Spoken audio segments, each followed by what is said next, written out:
Assalamualaikum warahmatullahi wabarakatuh. Hamdan wa syukurillah amma ba'du. Wassalatu wassalamu ala asyrafil anbiya'il mursalin wa ala alihi wa sahbihi ajma'in amma ba'du. Alhamdulillah kita dipertemukan dalam keadaan sehat walafiat walaupun di tempat yang berbeda-beda.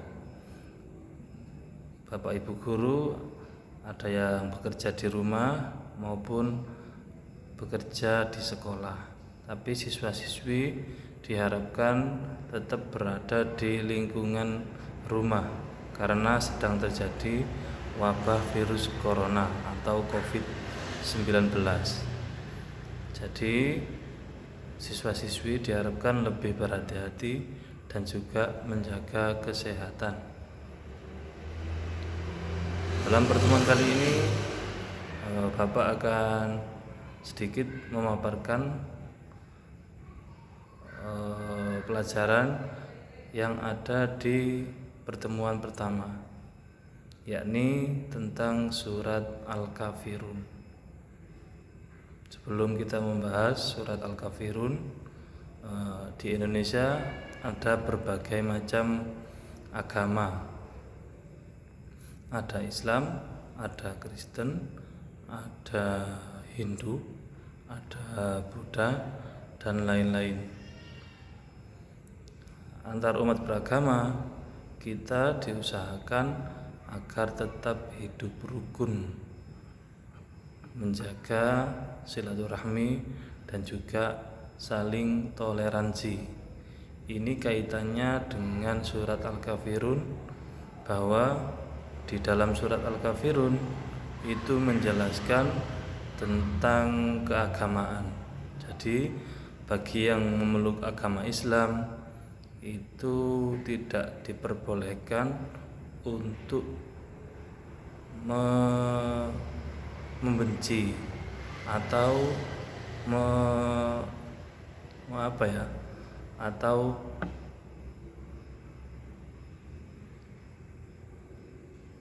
membuat kerusakan, mencela dan lain sebagainya terhadap agama lain. Itu tidak diperbolehkan dalam ajaran agama Islam.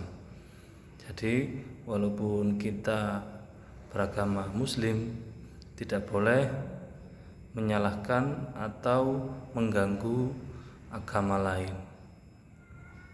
Jadi kita harus menjaga toleransi. Ya, di dalam surat Al-Kafirun terdapat ayat yang berbunyi lakum dinukum waliyadin, untukmu agamamu dan untukku agamaku. Jadi dalam kehidupan bermasyarakat kita tetap saling menghormati antar umat beragama, tidak boleh menghujat satu sama lain. Agama kamu seperti ini, agama kamu tidak sesuai dengan agama saya. Nanti malah akan terjadi perpecahan. Ya, karena dalam keagamaan itu ada yang disebut dengan hidayah. Hidayah itu adalah petunjuk dari Allah Subhanahu wa taala. Jadi alhamdulillah kita mendapatkan hidayah dari Allah Subhanahu wa taala memeluk agama Islam. Ya, itu termasuk salah satu kenikmatan yang luar biasa, rezeki yang luar biasa. Kita dilahirkan dalam keadaan dan lingkungan orang-orang Muslim. Ya, sebagian ada juga yang terlahir dari keluarga non-Muslim. Di tengah perjalanan ada juga yang mendapat hidayah menjadi mu'allaf.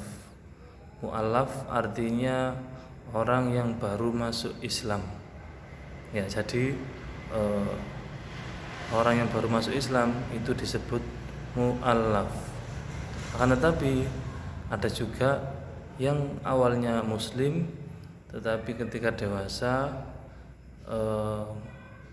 menyimpang dari ajaran agama Islam dan menjadi keluar dari agama Islam. Naudzubillah min dzalik. Itu disebut istilahnya murtad. Murtad artinya keluar dari agama Islam. Naudzubillah min dzalik. Kita berdoa kepada Allah semoga tidak terjadi kepada kita. Ya, karena agama Islam itu rahmatan lil alamin. Rahmat bagi seluruh alam semesta. Ya, jadi tidak boleh saling menghujat atau memprovokasi agama lain, memberikan sebuah kata-kata yang kasar terhadap agama lain, itu tidak diperbolehkan dalam ajaran agama. Jadi kita harus berusaha untuk hidup rukun, walaupun dalam sejarah itu ada juga orang yang membenci agama Islam.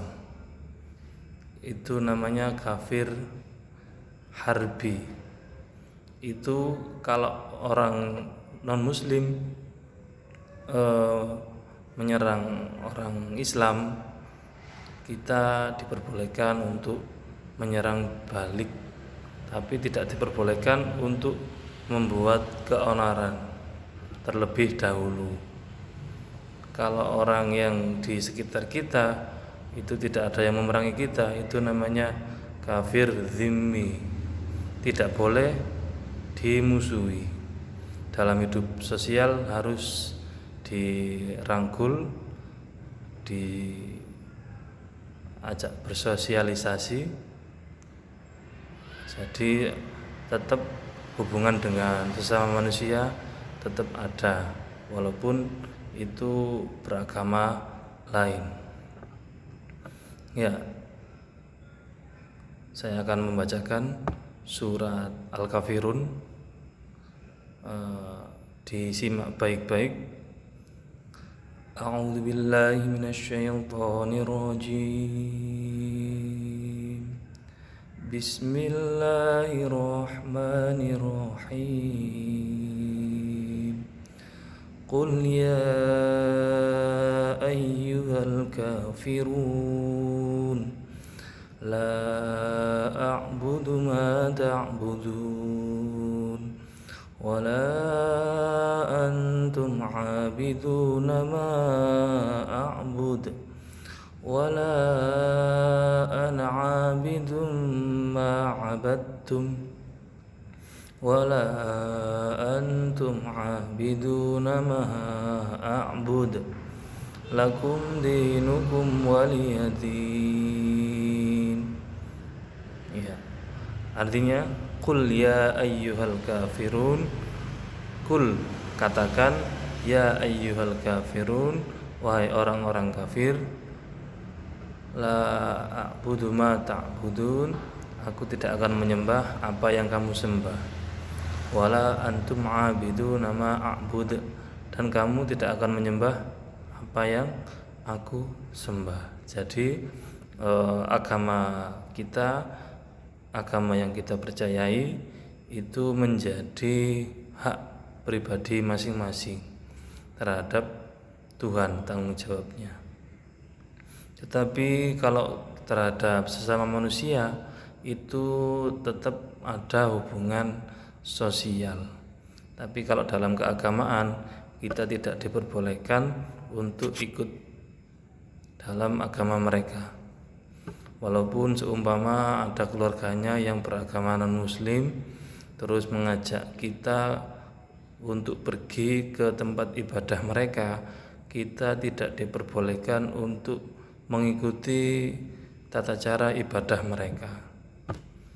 Begitupun sebaliknya, orang yang beragama lain juga tidak diperbolehkan oleh agamanya untuk mengikuti tata cara agama yang lain. Maka dari itu, kalau ada orang beragama lain kemudian ingin belajar agama Islam, itu kita tidak boleh mencaci makinya, tapi diberikan pemahaman, dirangkul, diberikan wawasan tentang agama Islam. Kalaupun dia mau masuk ke agama Islam, alhamdulillah, berarti orang itu menjadi orang yang mu'allaf atau orang yang baru masuk agama Islam. Ya, mungkin itu saja untuk sementara waktu. Kita lanjutkan lagi. Nanti akan ada semacam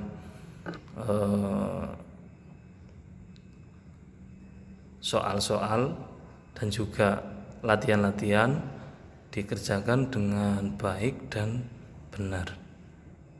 Sekian dulu. Assalamualaikum warahmatullahi wabarakatuh.